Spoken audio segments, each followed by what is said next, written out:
The Andrew Zarian Show is sponsored by Hover.com. Go to gfq.hover.com and get 10% off your entire purchase. FreshBooks.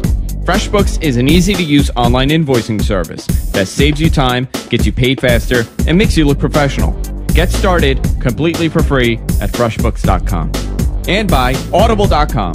Get a free audiobook by going to audiblepodcast.com/GFQ. Starting Tech News Weekly in 3, 2, 1.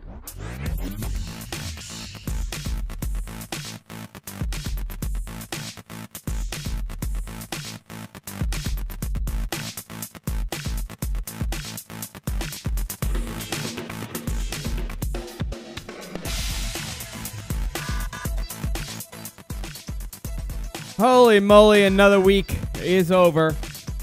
You're listening to Tech News Weekly, broadcasting live on the GFQ network on this muggy and hot Friday here in New York City. I have Suncast here with us. How you doing, Suncast? Doing good. It's pretty cold here in Detroit, though. Is it? You were telling me it was pretty cool. Yeah, I mean, it's a little unseasonably cool. Tom has the afternoon off this week. He'll be back next week on the show. I want to point one thing out to you. Yes. I don't know if you can tell, but look at my shirt and what's on my shoulders. Epaulets. Yep. It is in this year. You are a man that knows nothing about fashion, and you are wearing epaulets. I wanted to make note of that because of all the hoopla that you've had on the about my epaulets. For all about your shirts. Well, I bought 5 shirts, and they all have epaulets. Well, now I have one. Now you have one too, so now it's 6 epaulets. How many? I had no idea it was called an epaulette before. Neither did I. He noticed my epaulets. Maybe he's the one that's the fashion trendy person. He's the fashion guru. Spencer is fashion guru. Yeah. Busy week in tech as usual. I just want to start. You know what I'm going to start it with? I was going to hold off till the end, but Firefox 5 update, which we're going to be talking about later. Firefox 5 update came out, and I'm able to use Firefox once again. Woohoo! As you know, it was horrible for me. Firefox 4 was absolutely atrocious on the Mac, and it had so many memory leaks I couldn't use it at all. But Firefox 5 on the Mac is doing pretty good. No memory leaks so far. And for all you Mac people, 10.6.8 is out, so update that. I haven't seen any major changes. Let's talk about that off the bat. I think. Yeah. Because I want to ask you something about that. Sure. Which one, Mac or No, the Mac update. Okay. So why don't you just go ahead and explain it for people that aren't familiar with what the update is? It's a minor update. Pretty much what the update is for is to allow you to update to 10.7 in the coming week. So it's an update for the update, but there are a few fixes here and there, stability changes, VPN, something with VPN. I got to pull up the notes exactly because I don't have it in front of me. But see, this is what I was wondering. It wasn't a huge update. It was a minor update. Right. It's like, all right, well, what makes this important? Because to me, this is just, a few bug fixes. Security things stuff here and there that Microsoft does, at least once a month.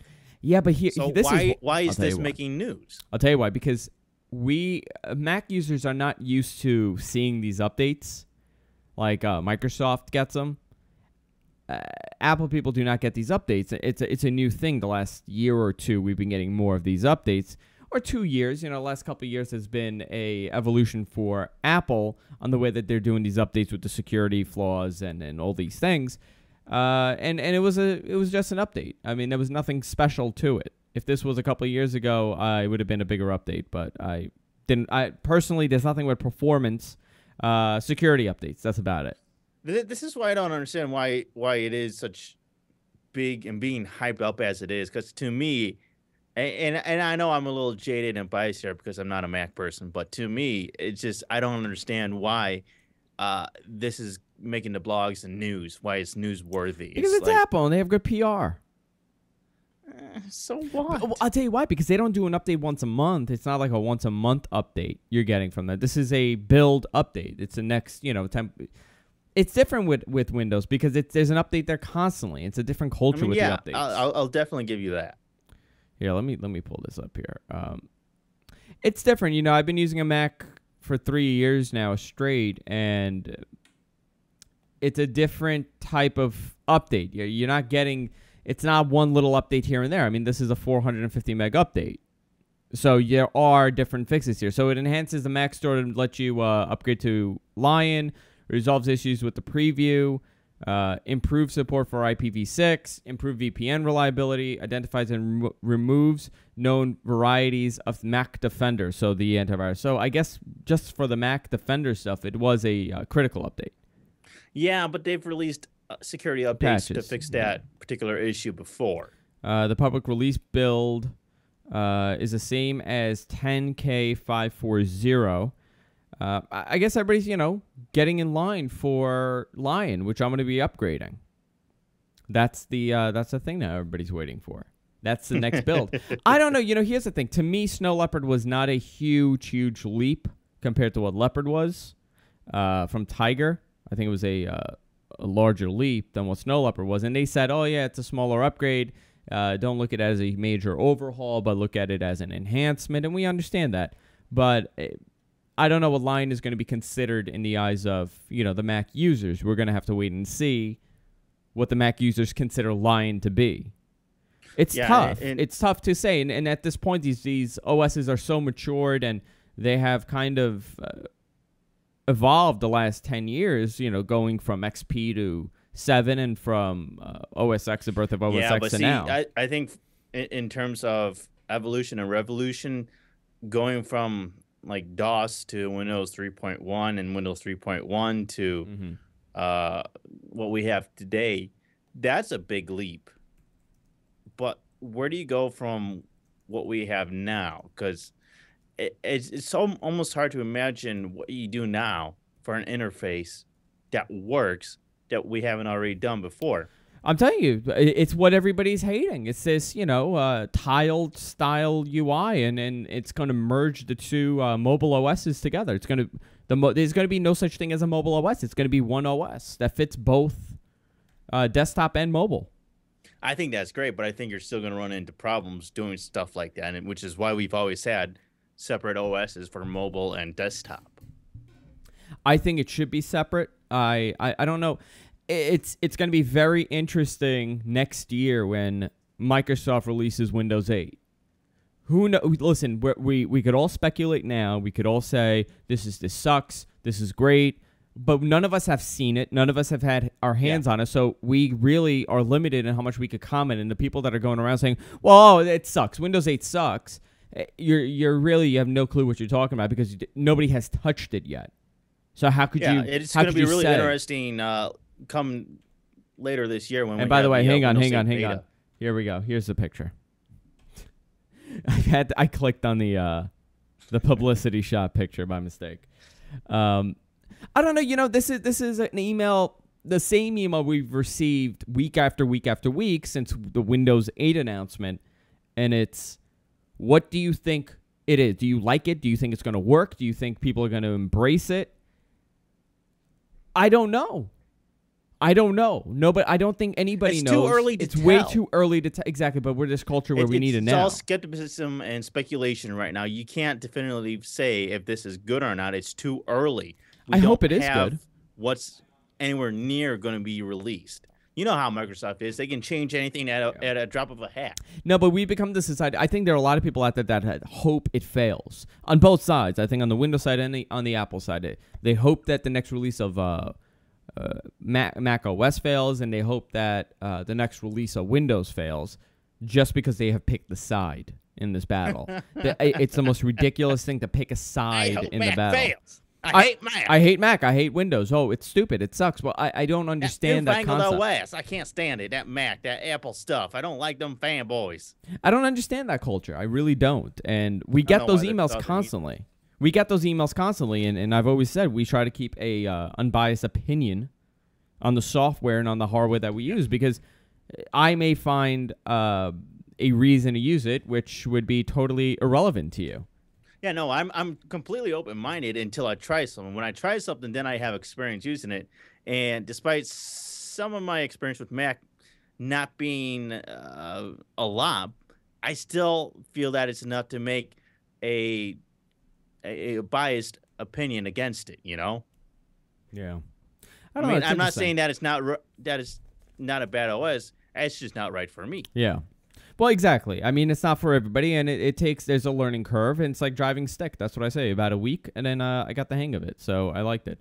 But I want to go into some news. This ICANN news that came out early on, I believe it was late last week, early this week, and we didn't cover it. I wanted to cover it, but we didn't get a chance. This might change the way that we do web browsing. I don't know what to make of this. So what ICANN is suggesting, and they've approved it, where you could buy a certain term. So let's say a .gfq network could be an extension. The technical term for that is top-level domain. Top-level TLD. domain, yes. So you're going to be able to. First of all, the application fee alone is at about almost $200,000. $185,000 just to apply for it, and then after that, every year you have to pay $25,000. Yeah. Well, I also just read to have your own any whatever you want .gay .movies .xxx .love. It could be anything. Well, they're saying, well, what's going to happen if you're canon.com, you're going to get .canon. So it's going to be, understand that. That's going to be too many to keep way track too of, many. And I don't understand how this is going to help you identify, how your this is product. gonna benefit anybody that's not internet savvy. I don't know. Do you think it's going to work? And what would be, and you tell me, I guess branding, right? What would be the pros? So we could list a ton of cons for this, but what would be some pros for getting, what if, maybe I got, trying to figure out. Let's say I get, but where I could see it like vanity URLs. Like you would get andrewzarian.queens. So everybody from this is from Queens. I could see that. Okay, fine, whatever. But would I benefit from this? No. I mean, I don't see how expanding the spectrum this broad would help anybody. What do you think? They're going to be too niche, too specific in terms of being able to remember them. I mean, it's really going to have to be, you have to know what it is that you're going to get there. Yeah. It's not like, you think of a company like you see Staples. Oh, well, of course it's staples.com. That's their website.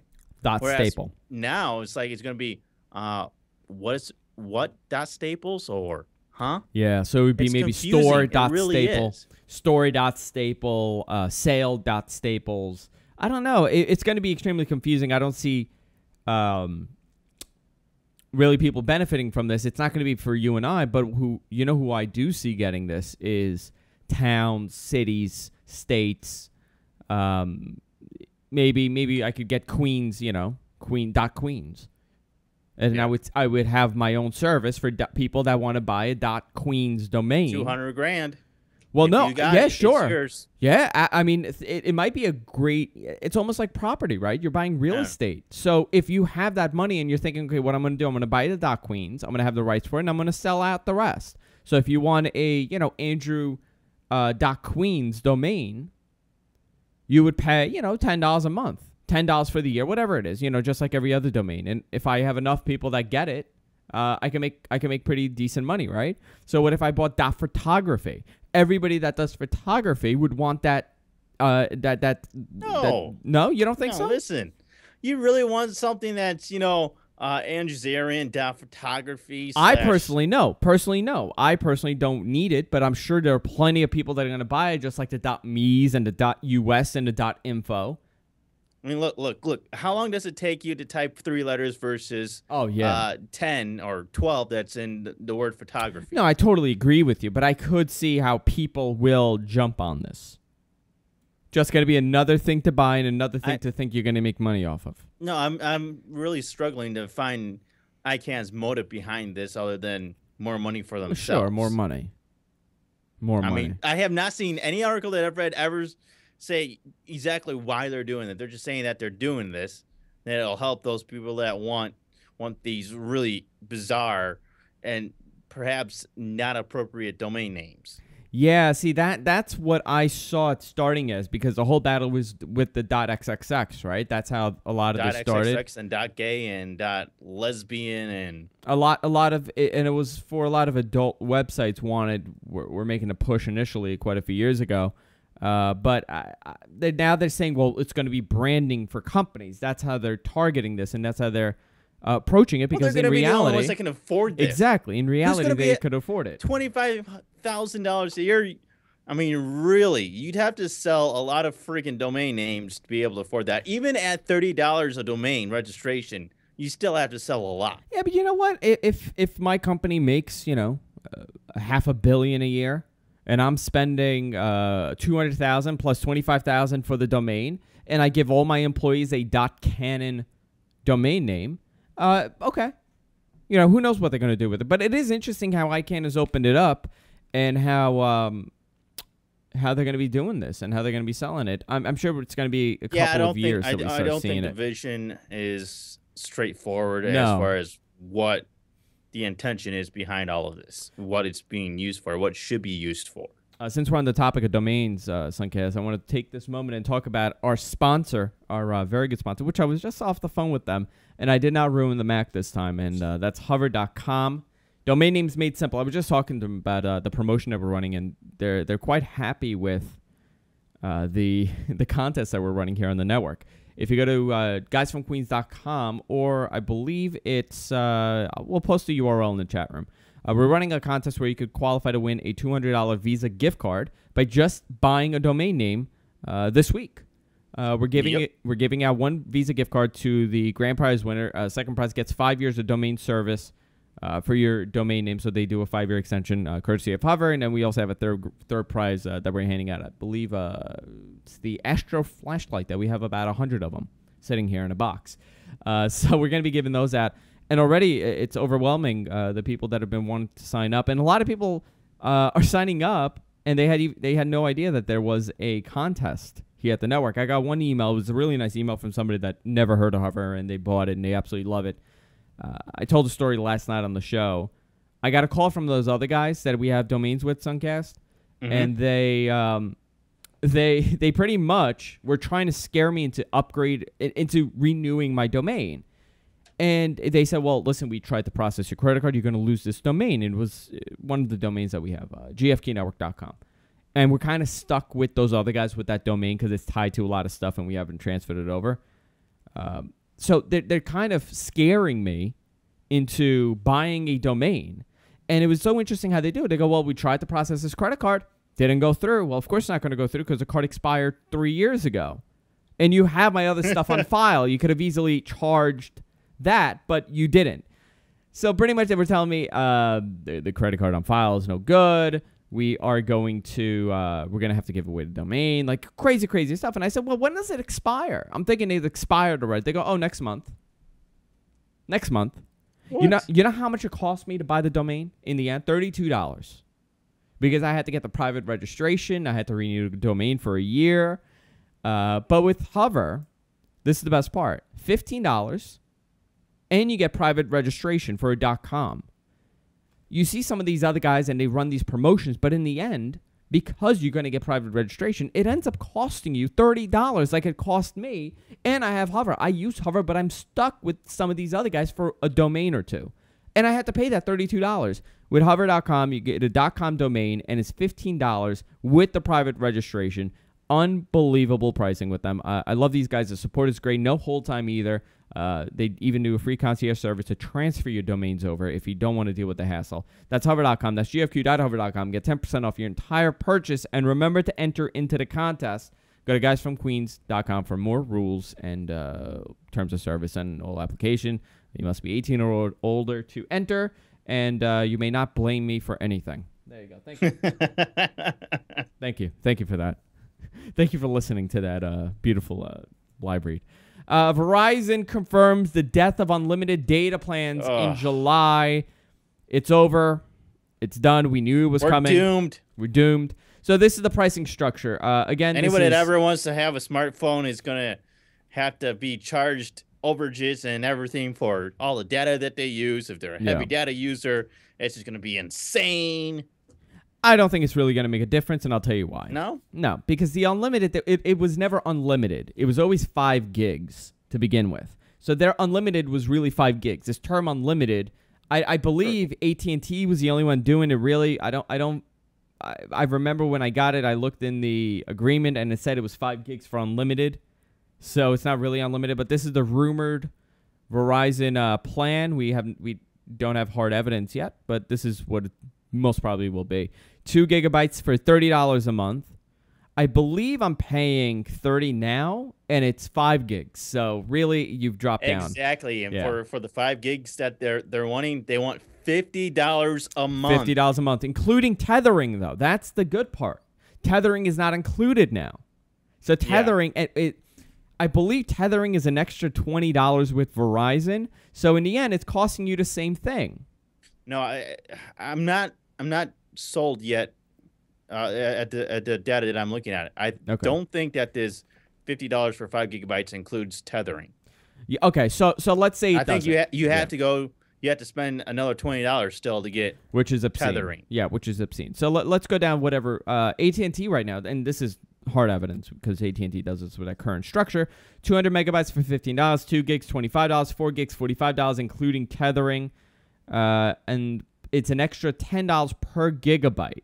Now, Verizon will be doing the $10 per gigabyte, but in the end, if you want 12 gigs, which is the most that you could do, it's $100 a month with tethering. That's ridiculous. Is it like now? I'll tell you why. Is it ridiculous? Because now you're talking about mobile on the go. You're talking about for a month, yeah. For a month, if this is all you're going to use, let's say you don't need to get internet, a wired internet line. What if this is all you're going to get? It's not that bad at that point. I don't know. It might not be bad. Think about it. If you have this as, this is all you're doing, you really don't do much web browsing. You just want something wireless. You want something on the go. You don't want to deal with 2 different bills. You get a $100 a month plan. You get it for 12 gigs. And you can tether. That's expensive. Yeah, of course it's expensive, but you're double the price for everything else. So it would in the end, it would come out to $100. I think that's their mentality here. If all you're doing is mobile internet, that's your sole purpose. Your for this, sole purpose. Well, what then you $100 is way too much. Well, no. What if you're going to use your laptop, right? What if you don't want to get Verizon at home DSL or FiOS or whatever it is, and this is what you get at $100? It's about the same as getting a line in the house.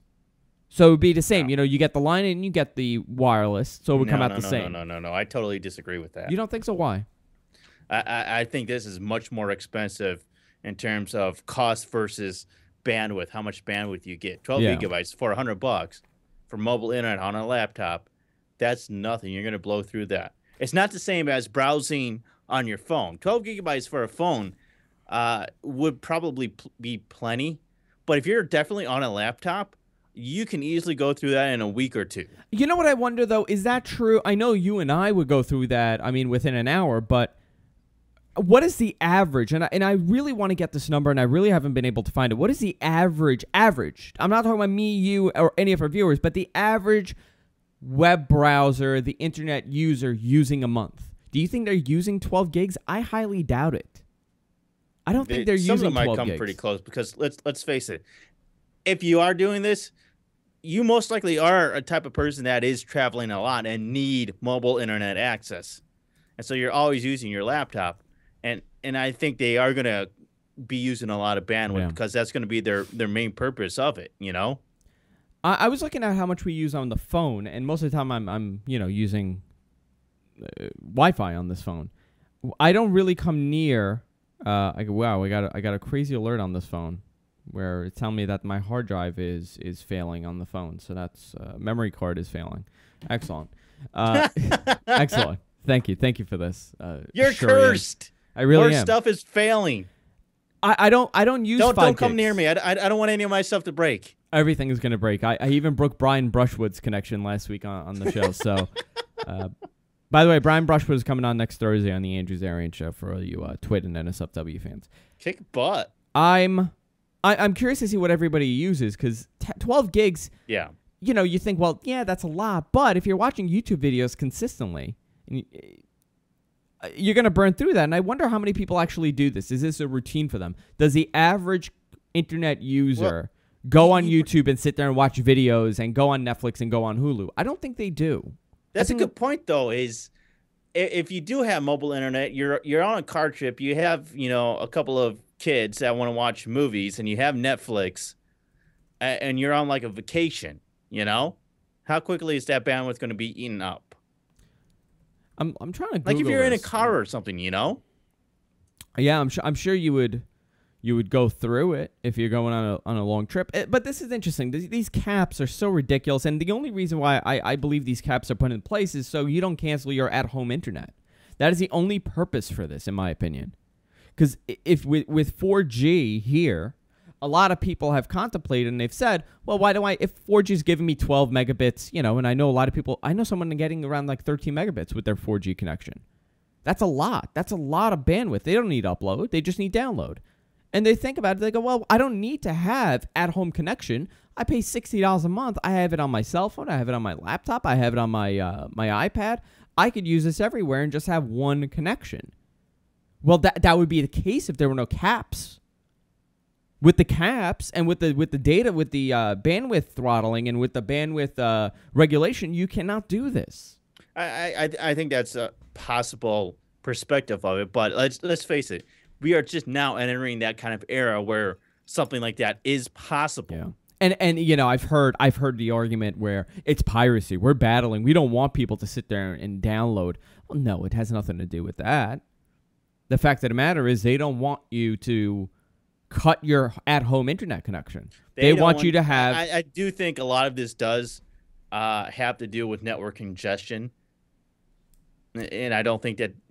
You would think they would be able to support something like this, but I don't quote me on this, and I don't know if this is true or not. Don't throw a number. Don't throw a number if you're not sure. No, it's not a number. I'm just saying this could be related to network congestion. That's the way it feels to me. It's like, all right, well, you're limiting me because you don't have the infrastructure to support it. Yeah. And we all know that AT&T, definitely doesn't have the best infrastructure out there. Verizon is pretty good, but who knows what their network is actually capable of?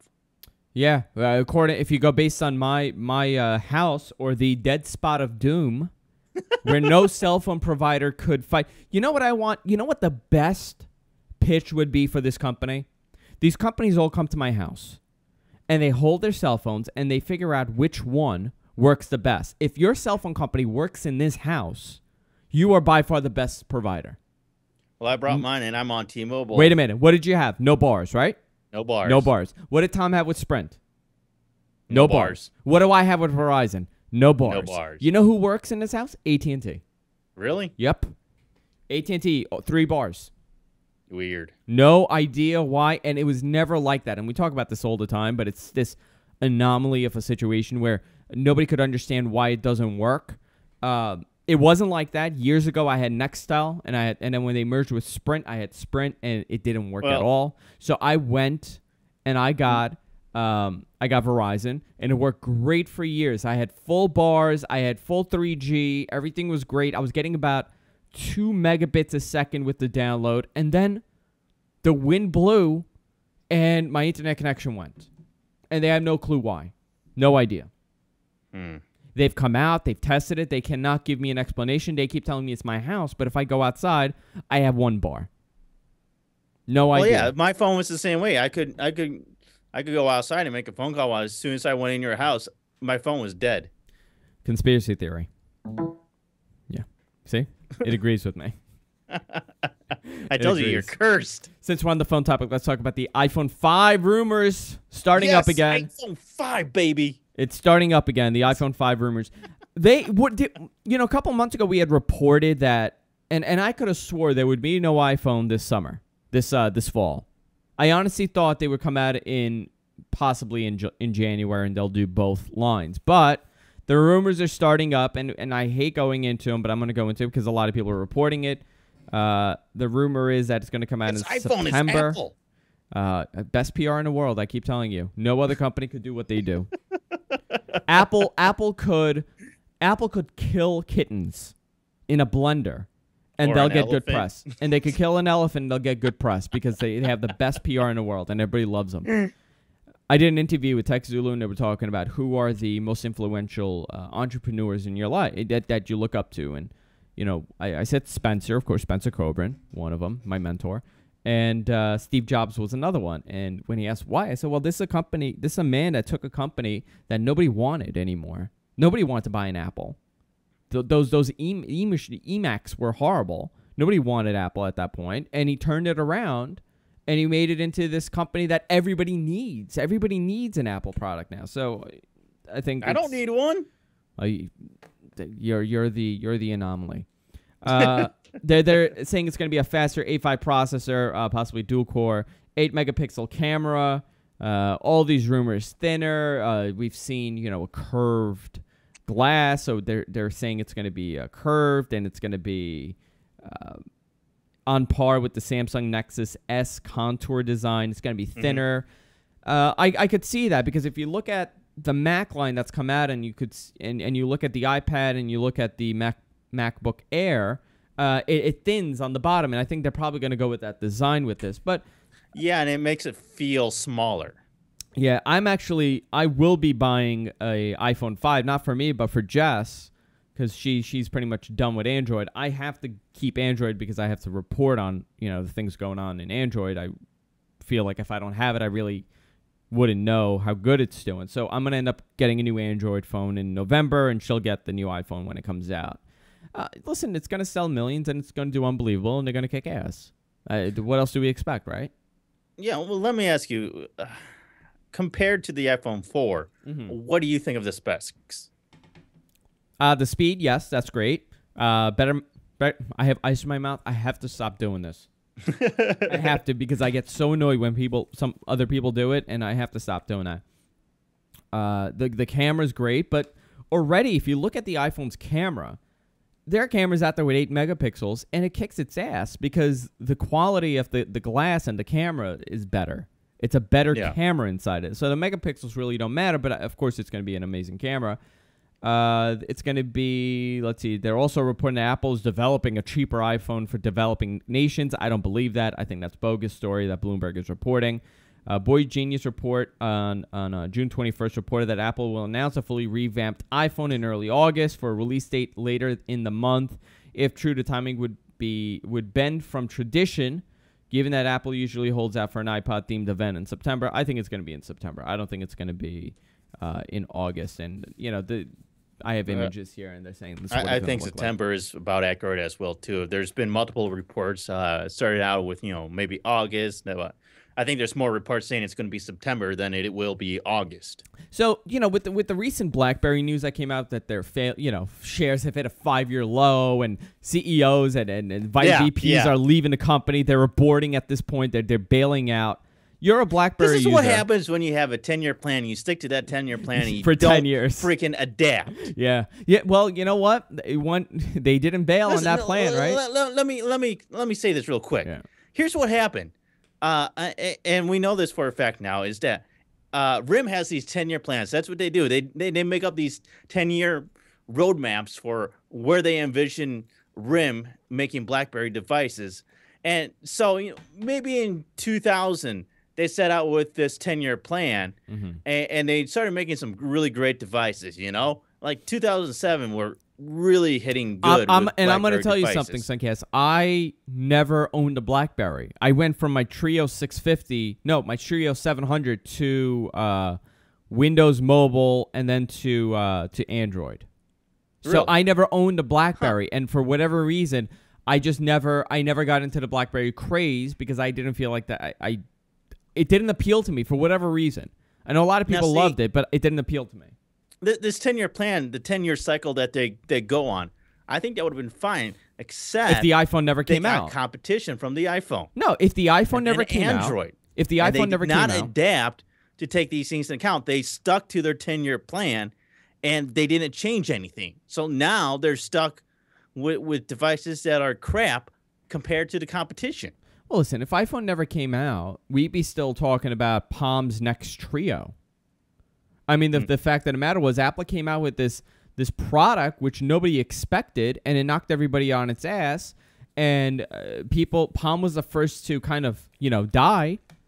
This is why I firmly believe that while you can still have evolutionary devices where you put out a device that hasn't changed too much from previous, you still every 2-3 years need to have a device come out that is completely revolutionary, completely new, completely different, something that's bleeding edge or near bleeding edge in order to compete with what's out there now and continue competing. Yeah, they released their BlackBerry 7 OS, which is not really, they just numbered it. It's still 6.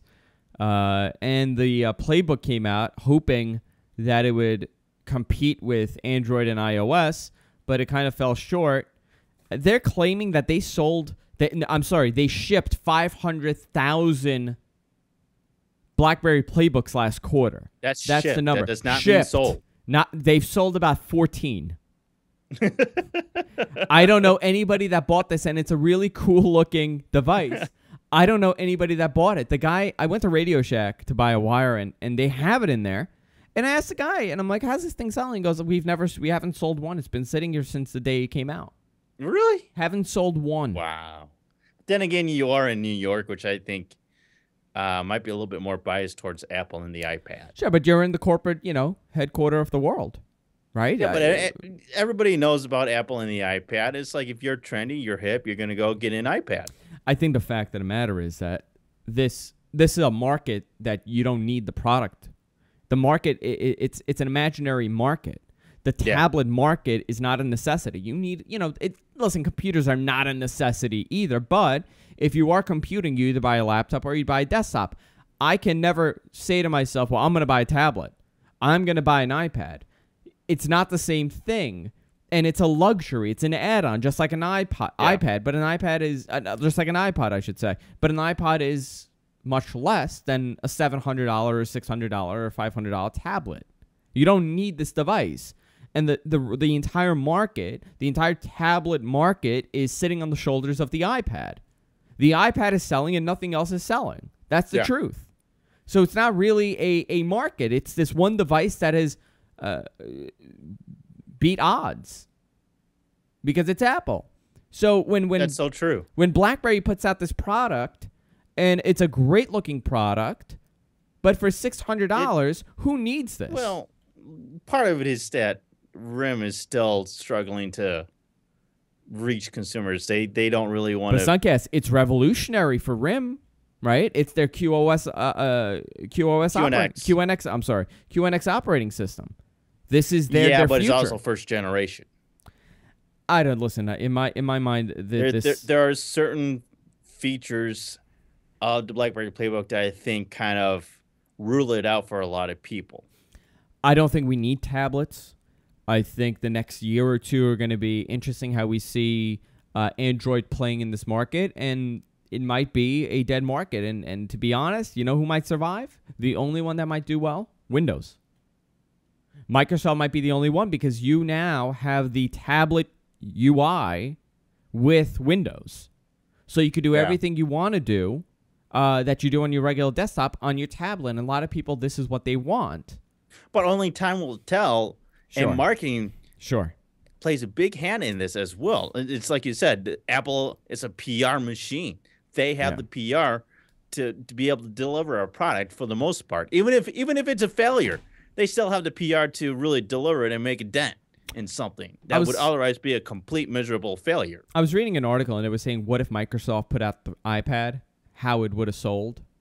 Yeah. And I really wonder that sometimes. I really wonder if Microsoft had put out the iPad. Apple did not put out this iPad. But it would have been. Microsoft. It wouldn't have been the iPad then. No, let's say it wouldn't have been called the iPad, but it would have been the same exact device. Same device. They put it out. Would it have sold the way it did? I don't think so. I don't think it would have sold. I think it would. You think so? I don't think so. I think because it's Apple, a lot of people bought it. Well, Apple carries its weight behind products, so what are you going to do? It's interesting. More hacking going on, Suncast, and the viewers should know about this. This time, Sega Online gets hacked. 1.3 million user passwords stolen. You want to talk about this? That's the shocker right there, is that this affects 1.3 million users. They've had their date of birth, their passwords, their name, their address, everything except for credit card information has been stolen from 1.3 million Sega Online users. Yeah. This is what we've been talking about for weeks. Who's responsible for this one?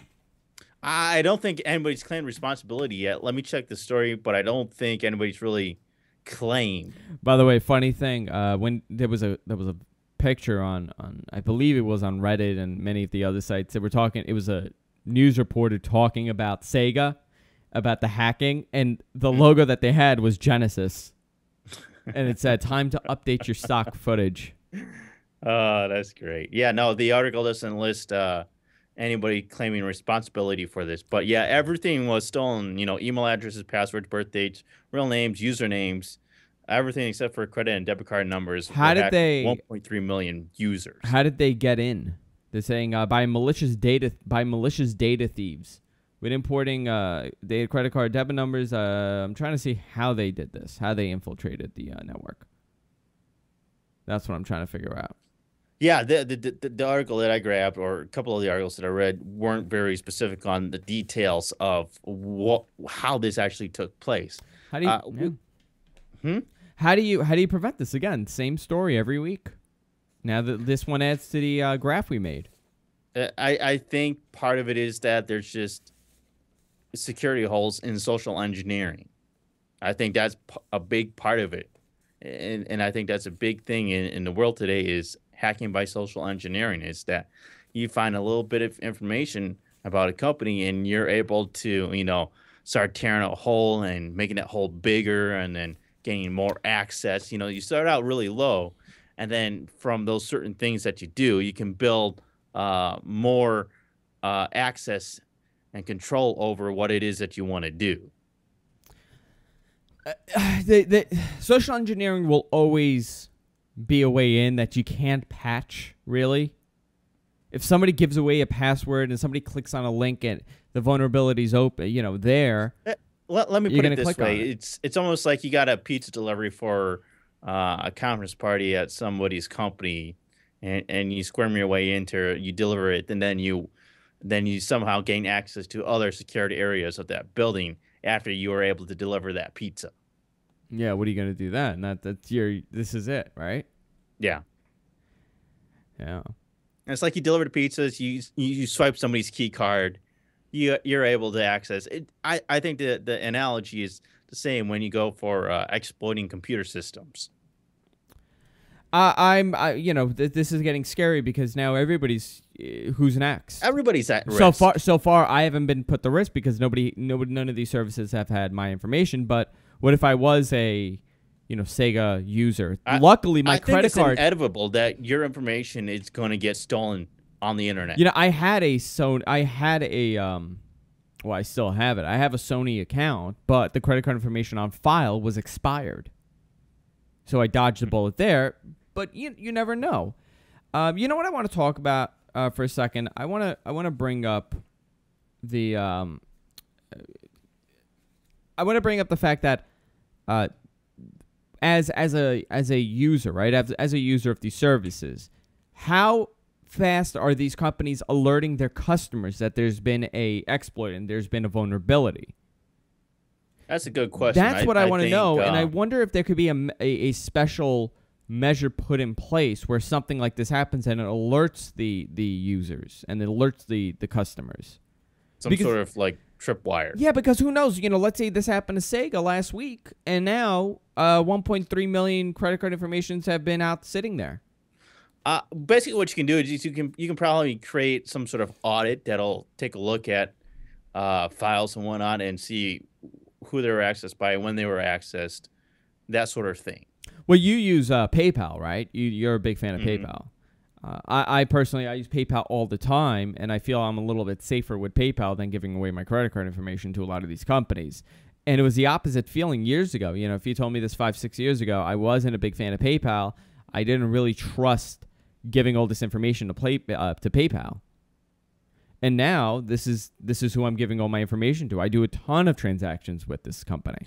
It's a very useful company, and I think part of that negates the risk. It's something that's so useful to you that you're willing to take more of a risk giving your information to them for the benefit of their service. Yeah. Yeah, I don't know. Fascinating, though. Very, very fascinating. Like I said, I mean, we're all inevitably going to be having our information hacked or exploited in some way because we're all online. We all have that information somewhere. It's just inevitable. You can't stop it. There's so much information out there. There's so many exploitations that are happening. You just can't avoid it. Yeah. I'm going to go into our picks of the week, but I do want to say a couple announcements. We're going to be doing a lot of changes here at the GFK Network over summer. There's going to be a bunch of test shows coming up and a couple schedule changes happening in the coming weeks. We're going to have more information on the website at guysfromqueens.com, and you could, visit us for everything over there. But we're going to be having about 4 new shows that we're testing it out over the summer. Sweet. So there's going to be a lot of shifts in the schedule. That's what we do during the summer. We test out these shows, we see if it works, and if it works, we pick it up for September. But I believe Tim Dillon is going to be doing a show.